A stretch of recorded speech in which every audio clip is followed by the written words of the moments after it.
Nous sommes aujourd'hui pour le 5e numéro de Paris JO. Alors oui, mais t'avais dit que Théo, on n'y avait que 4 numéros. Oui, en effet, malheureusement, l'actualité malheureusement nous permet de quand même faire un 5e numéro. On a quand même encore plein de choses à dire. On est, on rappelle quand même, maintenant à un mois des débuts des JO.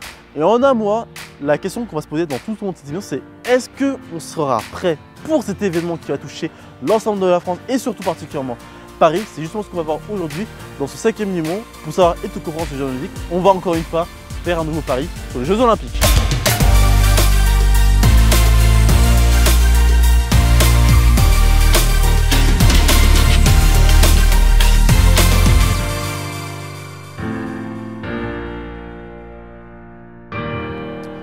Et oui, c'est Théo, j'espère que vous allez bien. En tout cas, moi c'est Nika, je suis ravi de vous retrouver dans un nouvel épisode. Soyez les bienvenus dans Paris JO, l'émission pour savoir et tout comprendre sur les Jeux Olympiques de Paris 2024. 5e et dernier numéro cette fois-ci, on le fera pour cette dernière. Et aujourd'hui, on va commencer rapidement, on va le faire assez simple. On va parler des différents plans de cérémonie qui sont prévus pour les JO. Comme chaque JO, il faut trouver une ouverture qui va permettre de lancer les Jeux Olympiques. Cela aura lieu le 26 juillet 2024 et Paris 2024 voudrait faire quelque chose de différent. En effet, Paris 2024 voudrait faire une cérémonie hors stade. En gros, c'est la ville qui devient le décor vivant d'un moment de déception. Les différents tableaux d'un spectacle total mettront en scène les monuments, ponts et établissements culturels qui bordent la Seine. À ses débuts, le plan A de la cérémonie d'ouverture est de faire le défilé sur la Seine avec des embarcations dédiées aux délégations nationales équipées de caméras pour permettre aux téléspectateurs d'être au plus près des athlètes. Naviguant d'est en ouest à travers Paris, les 10 500 athlètes déambuleront au milieu du terrain de jeu qui magnifierait leurs prestations pendant 16 jours. Longue de 6 km, la traversée s'achèvera devant Trocadéro où le final des spectacles et des cérémonies protocolaires prendra place. Il y a un mais, il ne pourra pas se faire. Oh merde! Oh c'est con ça! Du coup, les organisateurs se sont penchés sur un plan B pour la cérémonie dans laquelle le défilé des athlètes aurait lieu sur le pont d'Iéna entre la Tour Eiffel et le Trocadéro, où les athlètes partiraient du village olympique à Saint-Denis. Une fois arrivés, les athlètes pourraient alors défiler sur le pont d'Iéna qui relie le monument parisien au Trocadéro avant d'entrer au village. Le tout sans public, exit les 100 000 places payantes prévues sur les quais bas de la Seine et les 200 000 spectateurs invités à suivre la cérémonie comme le prévoit le plan A. Reste que d'après la source sécuritaire, s'il y a un attentat d'ici là ou alors une menace précise et ciblée sur la cérémonie d'ouverture, cela pourrait être annulé. Reste que des demandes de repli ont été maintes fois posées pendant des mois par de nombreuses personnalités publiques et les réponses n'ont pas du tout le temps est très clair. Pour le patron du comité d'organisation, Tony Estanguet, il avait affirmé un mois plus tard qu'il n'y a pas de plan B, que ses équipes ne travaillaient que sur l'hypothèse d'une cérémonie sur la Seine. Entre-temps, le 15 avril, Emmanuel Macron avait même proposé un plan C où la cérémonie pourrait être limitée au Trocadéro ou d'un repli à Stade de France. La deuxième hypothèse ne serait pas possible, tandis qu'un match de rugby à 7 aura lieu le jour de la cérémonie. Nous sommes dans un pays qui, du coup, est en Vigipirate maintenant depuis quelques semaines. Et il faut savoir que ce plan Vigipirate est là, quasiment là depuis maintenant plusieurs années en vrai. Il y a eu les invasions des attentats qui avaient eu aussi en France. Récemment, il y a eu quelques temps aussi un attentat qui a eu lieu dans un autre pays. Et malheureusement, la plupart des gens pensent à un problème de sécurité. Est-ce que avons-nous une sécurité qui est assez suffisante pour assurer l'ensemble de l'événement ainsi que durant, par exemple, la flamme olympique qui doit passer du coup en France? On va justement y comprendre si est-ce que nous sommes vraiment prêts. C'est une partie très importante quand on réalise ce genre d'événement, c'est de sécuriser les lieux. Sur le site, anticiper les jeux de gouvernement. Il est marqué que pour chaque site de compétition, un périmètre de sécurité a été établi par la préfecture de police de Paris afin d'assurer la sécurité des riverains, des Franciens et spectateurs des jeux. En fait, durant l'événement, il existe deux types de périmètres. Les périmètres rouges pour l'interdiction de la circulation motorisée et les périmètres bleus pour circulation motorisée réglementée. Ces périmètres seront mis en place à 2h30 avant la première épreuve de la journée et jusqu'à 1h après la dernière épreuve de la journée. En dehors des périodes d'épreuve, tous les déplacements sont autorisés. Du côté des transports, par exemple la RATP, des stations seront fermées pour sécuriser le passage des spectateurs et le déroulement de la cérémonie d'ouverture ainsi que pour sécuriser les épreuves sportives tout au long des JO. Sauf qu'à un moment où j'ai écrit ces lignes, il manque encore 400 agents de sécurité privés pour la cérémonie d'ouverture. Combien? Moi je dis on n'est pas dans la merde. Ah! En effet, la totalité des contrats avec 110 entreprises attributaires pour couvrir les besoins en sécurité des JO ont été signés récemment par les organisateurs des JO, mais ils sont toujours à la recherche d'agents pour le soir de la cérémonie d'ouverture. La question de la sécurité privée préoccupe depuis des mois la communauté d'organisation des JO, qui a évalué le nombre nécessaire d'agents de sécurité entre 18 000 et 22 000 au pic. Fin mars, le patron du comité d'organisation, Tony Estanguet, avait assuré devant les membres de la commission des affaires culturelles de l'Assemblée nationale que 97% des besoins en agents de sécurité étaient à l'époque sécurisés, mais que certains appels d'offres avaient dû être relancés, faute de répondants. Si des effectifs d'agents de sécurité étaient manquants, il est prévu depuis le début que des renforts de l'armée puissent intervenir. Sébastien Lecornu, le ministre de la Défense, avait assuré fin mars que 18 000 militaires seraient mobilisés. Bref, on n'est pas prêt.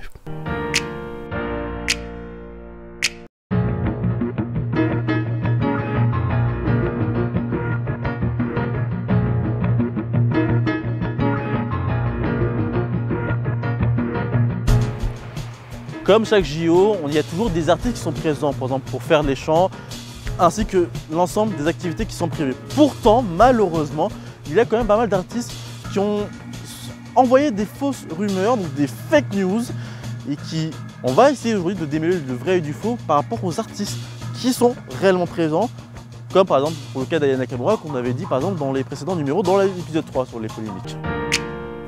En effet, une info qui n'est pas passée inaperçue pour certaines personnes. En effet, début juin, l'hebdomadaire satirique Le Canard enchaîné avait affirmé, citant un document de reporting budgétaire interne au comité d'organisation, que l'État allait régler 2,7 millions d'euros pour payer 2 top artistes devant participer à cette cérémonie d'ouverture au format inédit qui aura lieu le 26 juillet sur la scène.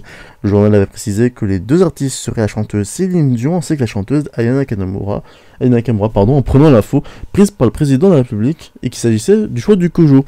Alors, il faut savoir qu'aucune des 2 chanteuses ont validé leur présence à la cérémonie d'ouverture des JO. C'est un souhait de la part du président Emmanuel Macron de les voir sur la scène, mais rien n'a été confirmé de leur part. Du côté du comité d'organisation de Paris 2024, sous la forme d'un communiqué, la région en démentant les informations avancées par le Canard enchaîné avec, je cite, « Contrairement aux informations relayées dans les médias, les artistes qui se produiront lors des cérémonies des JO de Paris 2024 ne percevront pas de cachet pour leurs prestations. Cet engagement de leur part à ces conditions reflète leur envie de participer à un événement historique pour la France et pour le monde du sport. Par ailleurs, Paris 2024 prendra à sa charge tous les frais de production technique et d'organisation des performances comme il en est d'usage, contestant donc toute possibilité que de l'argent public soit mobilisé pour l'événement. Il est en effet souligné ensuite que le budget du comité d'organisation est financé à 96% par des financements privés et qu'à aucun moment les contributions publiques ne viennent rémunérer des équipes artistiques. Je le redis et je le répète, attention aux fake news, il y a encore plein qui se font avoir. Les Jeux Olympiques, c'est l'événement mondial qui est suivi par de millions, de milliards de personnes. Et souvent, dans ce genre d'événement, il y a du coup des diffuseurs qui sont prévus. Malheureusement, c'est aussi des problèmes des fois qui peuvent être liés aussi à l'économie durant cet événement. On va justement parler par rapport à l'éco mondial que fait les Jeux Olympiques.